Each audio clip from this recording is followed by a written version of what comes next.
चलो कमाल महकारी दे रहे का भगवती गाड़ी में पढ़ावा लिखा है तैयार हम तोहरी के नाथ पंजाब में मेहरारू ना देखे काहे साथियों आज मैं कसम खा रही हूँ इस परिवार को बर्बाद न कर दूं मेरा वरदान मुझे रानी नहीं साथियों वो अपना क्या खेल में न बजाओ ये ले आएगा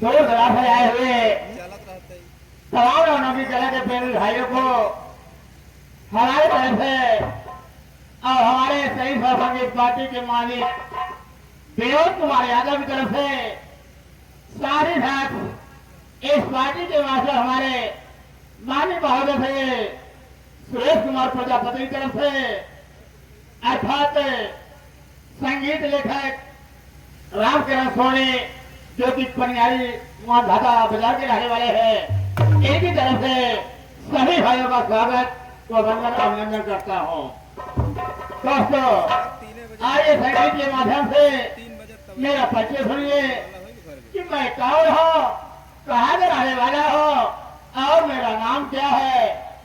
दोस्तों मैं जिलारीवा गांव बालापुर का रहने वाला हूँ। मेरा नाम सूरज है। दोस्तों मेरे परिवार में इस वक्त मैं हूँ और मेरे बाबूजी है। मेरे बाबूजी निहाय गरीब थे। बाबूजी अपना खून पसीना बहा करके एक एक रुपए इकट्ठा करके मुझे पढ़ाया लिखाया और बचपन से मुझे यही कहा करते थे बेटा पहले कर होशियार हो जाए, एक दिन मेरा नाम रोशन करो, ऐसा कुछ काम करो कि मेरा नाम रोशन हो जाए। लेकिन बाबूजी मुझे पढ़ा लिखा करके सयाना तो कर दिए। एक समय की बात है बाबूजी, पुलिस इंस्पेक्टर की नौकरी करवा के निकला था बाबूजी।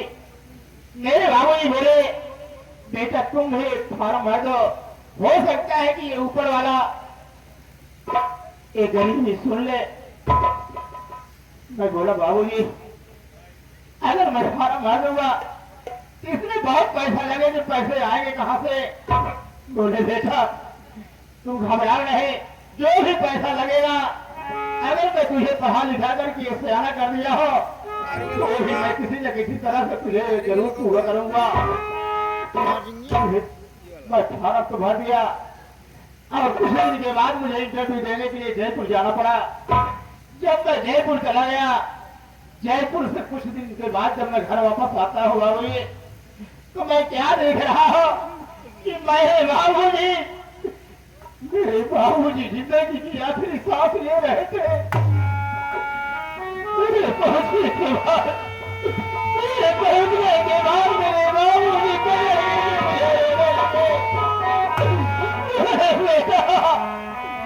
बेटा तुम आ गए। हाँ बाबूजी मैं तो आ गया, बात क्या है। बोले बेटा अब मैं इस दुनिया में जिंदा नहीं रहूंगा बेटा, मुझे आज उड़ा रहे हो और मैं इस दुनिया में जिंदा नहीं। मैं बोला नहीं बाबूजी ये आप क्या कह रहे हैं, आपका दिमागी संतुलन ठीक तो है ना। बोले बेटा कुछ नहीं।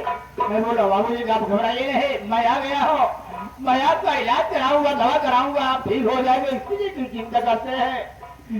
लेकिन बाबूजी बोले बेटा इलाज कराने से अब मुझे कुछ फायदा होने वाला है नहीं, अब मैं इस दुनिया में जिंदा नहीं रहूंगा बेटा। लेकिन डॉक्टर से लेकर के आज तक मैं कुछ ऐसी बात छुपा के रखा हो जो कि आज तक मैं तुझसे नहीं बताया। आज मेरी जिंदगी का आखिरी दिन है, इसलिए मैं तुझे बता रहा हूँ। बोला बाबूजी बात क्या है जो कि बचपन से लेकर आज तक मुझे नहीं बताए और अपने दिल के अंदर छुपा के रखे हैं।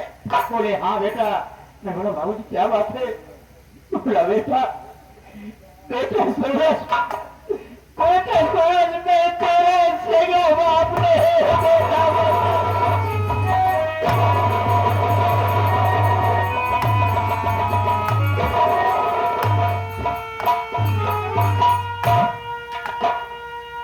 बाबूजी मेरी बोली बेटी, मैं तेरा सगा बाप नहीं हूँ। क्या कर रहे हैं बाबूजी, आपको क्या हो गया है? बोले बेटा मैं सच में कह रहा हूँ, मैं तेरा सगा बाप नहीं हूँ। मैं बोला बाबूजी अगर आप मेरे सगे बाप नहीं है तो ये बताइए कि मैं कौन हूँ, कहाँ का रहने वाला हूँ, मेरे माता और पिता कौन है? बाबूजी बोले बेटा ये तुम मुझे नहीं बता सकते हो, लेकिन इतना जरूर बता सकता हूँ मेरे लाल कि मैं तुझे प्रयागराज में बहुत बड़ा कुंभ मेला लगा हुआ था, उसी कुंभ मेले में मैं स्नान करने के लिए गया था। जिस वक्त स्नान तो किया, स्नान करने के बाद जब मैं बाहर निकलता हूँ तो वहां पर बहुत भीड़ थी और वहीं पर बहुत भारी भीड़ हुए और भगदड़ में मैं जब आगे बढ़ता हूँ तो क्या देखता हूँ वहां पर अकेला रोता बिलखता पड़ा रहा। उस वक्त मेरी उम्र लगभग 5 वर्ष की थी। तेरा वेला मुझे पर प्रयास नहीं हुआ, मैं अपने गोद में बड़े प्यार से उठा लिया और अपने घर ला जाकर मैं तेरी परवरिश किया। सिर्फ इतना बता सकता हूँ कि तेरे सीने में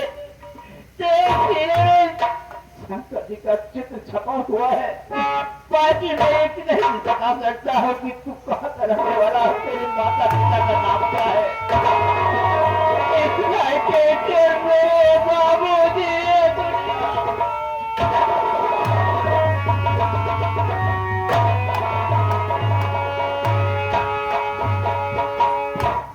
बाबूजी का दासों का तो कर दिया, लेकिन रात होता है क्या बताओ, बचपन से मेरे बाबूजी के सपना से कहा नहीं वैसे कर पाए। मैं उधर इंटरव्यू दिया लेकिन आज तक कुछ पता नहीं चला क्या हुआ क्या नहीं, मुझे कुछ समझ में नहीं आया।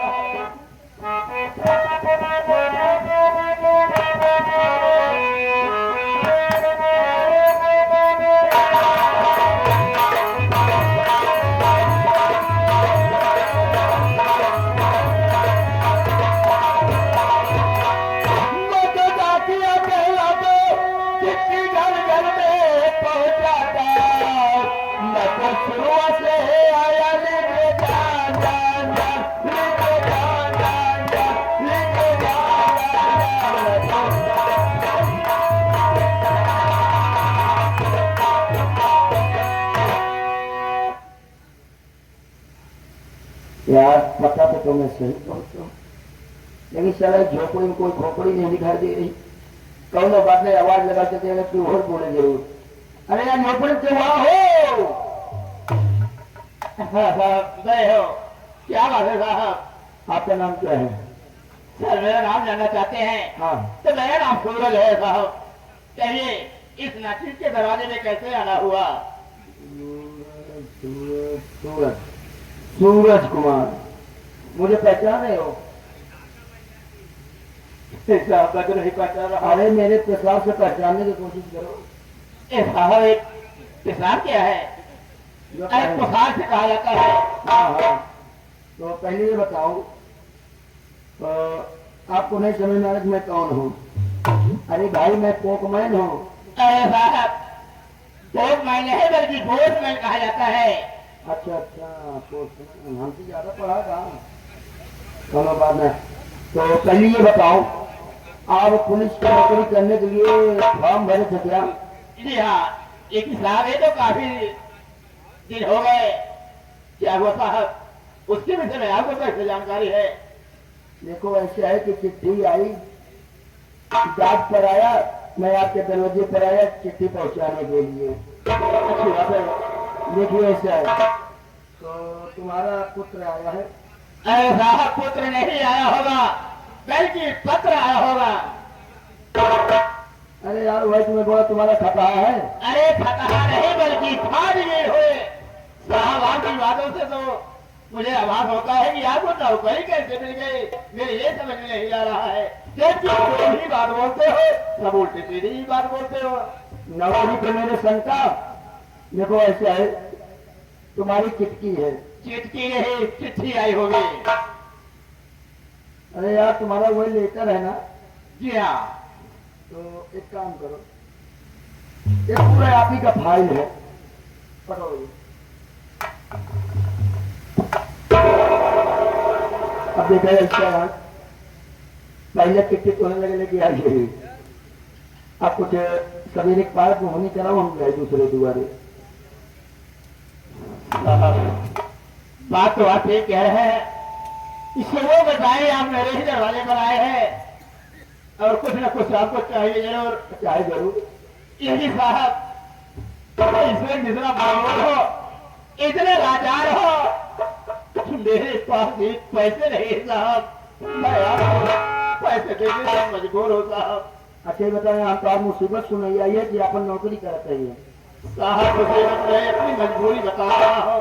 तू अपन मजबूरी बता, तो हम अपन मजबूरी क्या सुनाई? देखिए साहब, मैं आपसे गुजारिश कर रहा हूँ कि आप इस वक्त आप चले जाइए। मैं वादा करता हूँ कि नौकरी पर खड़े हो जाने के बाद, पहली पगार पाने के बाद ईमानदारी के साथ आपके घर पैसा पहुंचा दूंगा। कैसे विश्वास कर ले कि तू पैसे हमका दे देगा? आया तो 10-5 हो देते जाए, गुटका सुपारी पान खा ले। साहब आप 10-5 की बात कर रहे हैं, इस वक्त मेरे पास एक पैसे नहीं साहब।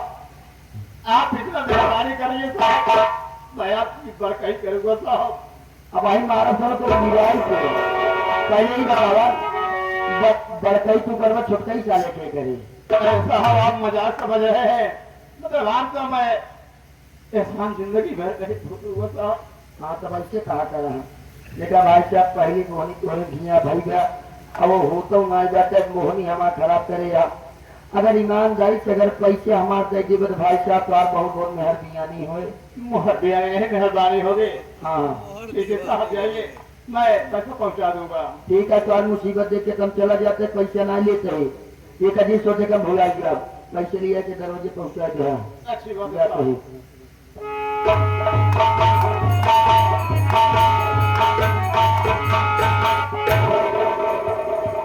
अब एक बात सुन ले, एक बात सुन ले, अबे हम पैसे ना ले चला ठीक है। आप पहले तो हमारा साइकिल कहाँ गए? ऐसा आप किस साइकिल की बात कर रहे हैं? किस साइकिल की बात करते हैं? कहाँ पैदल रहता है यहाँ तक? साहब यहाँ तो आप पैदल से साइकिल, आप मेरे को समझ में नहीं आ रहा है। यार भाई साहब साइकिल तो मढ़ाइए लगा हम खड़ी करे रहे, अब देखा साइकिल हमारा है ही नहीं आ गया। यहाँ पे कहने का मतलब कि आप साइकिल से आए थे और मेरे झोपड़ी के पास खड़ी करके मेरे पास चले आए। हाँ एक काम करा, हमारा साइकिल है ना, ये आपकी साइकिल वहां से गायब हो गई है साहब। मैं तो यहीं पर खड़ा हूँ। ये भाई साहब तोरे आगे हम हाथ जोड़ते ही हमें दिया है साइकिल, विश्वास के लेकर साइकिल न मिले मेहरारू हमका पहले न सुमारे, विश्वास के लो में इतनी खासियत बातें, बिना फ्री बिल बिना चाहे टूक जमले किया रे भाई साहब, वो कर साइकिल जमाते बाबा। अच्छी बात है साहब, अगर ये बात है आपकी साइकिल गायब हो गई है तो मैं अपने घर के अड़ोस पड़ोस में गाँव में ढूंढूंगा। अगर आपकी साइकिल मिल जाएगी तो मैं ईमानदारी के साथ आपके घर पहुंचा दूंगा। ये इस वक्त मैं कहाँ से दे सकता हूँ साहब? इतनी कोशिश करा हेरा यार मिल जाए तुम लेके पैदल जा कहा चाहिए साहब, मैं कह रहा हूँ अगर वह अपने पड़ोस में ढूंढूंगा मिल जाएगी तो मैं पहुंचा दूंगा। ये बात सुन लगा, साइकिल हमारा न मिले तो काले सवेरे कोशिश नहीं साइकिल ले, चलो साहब, इतना काले आज नुकसान कराया हमारा।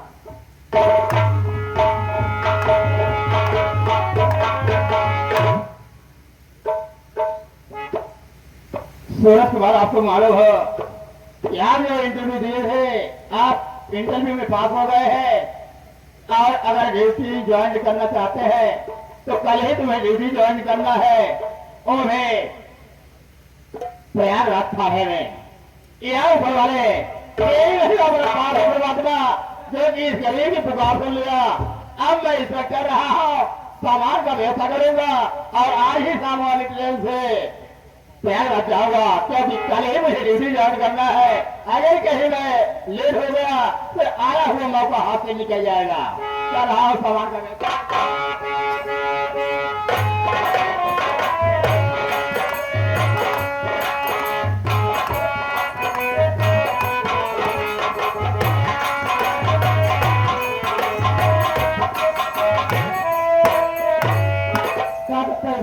खाना बना के बैठी अपने काले का हमारे सागर देवर पर आए सभी बैठ कर डिनर कर बोलते हुए हैं। मुन्ना खाना बन गया का? खाना बन गया भैया, अभी तक सागर भैया आए नहीं। काहे चिंता करते रहते हो? तू इंतजार कर बैठा चाहिए।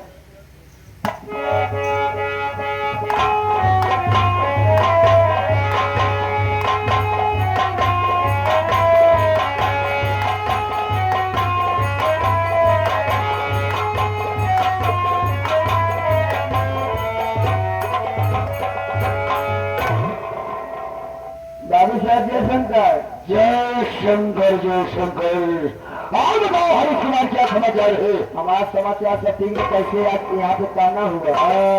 खाना मार कैसे सारे को असर हुआ, बाबू को सारे फड़फड़ा कर मर जाएगा। तुझे नहीं मालूम है आज 1 महीना पूरा हुआ। ओहो महीना पूरा है? साले नहीं थे कैसे महीना पूरा हुआ है? मतलब 1 महीना पूरा हो गया? 1 महीना पूरा हुआ। शेखर 1 महीने की मोहलत मांगा था। 1 महीना? हाँ। आज मैंने शेखर के पास घर आया हो, लेकिन यहाँ कोई दिखाई नहीं दे रहा है। वे विश्वास कर रहा हूँ तो पारे बाद इसे जात में घूमना क्या सोच चली कहीं घूम ले देखी बात से करना यहाँ तो पता लाग गौनम पूछे थे। हम सोचे कि नहीं देख ली गौनम पूछे कि जने कहन कि तो शेखर बातें न तो अब हम जोरवा आए घर हम देखा थे शेखर कहीं ना जा ओकर पत्नी शीला बातें शीला है। हाँ जाकर उससे कहने कि ठाकुर जालिम सिंह आए हुए हैं। अच्छा जाओ। बिल्कुल। ये हो गया। हाँ भैया ये कैसे महीना पूरा हो गया? किस महीना? 1 महीना। अच्छा समझ मांगे रहे का? हाँ बहुत जल्दी समझ गया, याद आ गया। हाँ भैया बताओ। जालिम सिंह को पुराना यहाँ कहा होगा। चलो ठीक है। अभी तो भैया पैसे ही अभी ना ले जाइए है ना पैसा। चल ठीक है मिलावा देखी। आओ आओ।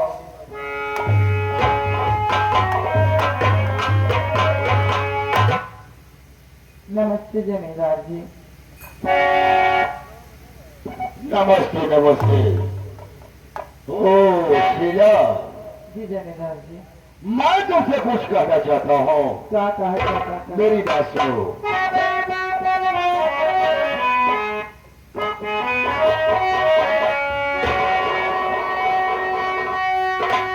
और नहीं धरी दिखाता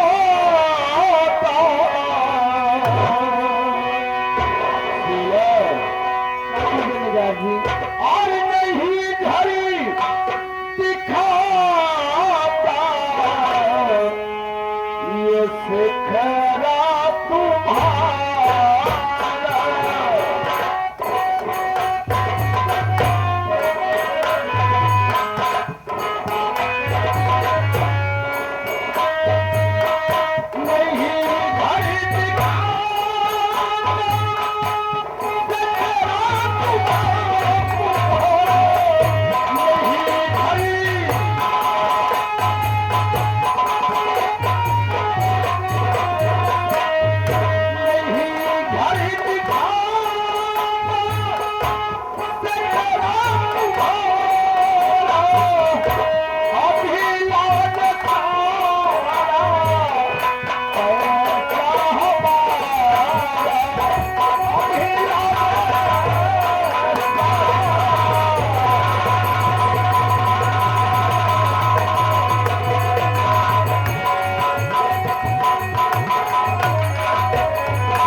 आज 1 महीने पर मैं आया हूँ, लेकिन तुम्हारा पति शेखरा नहीं दिखाई दे रहा है।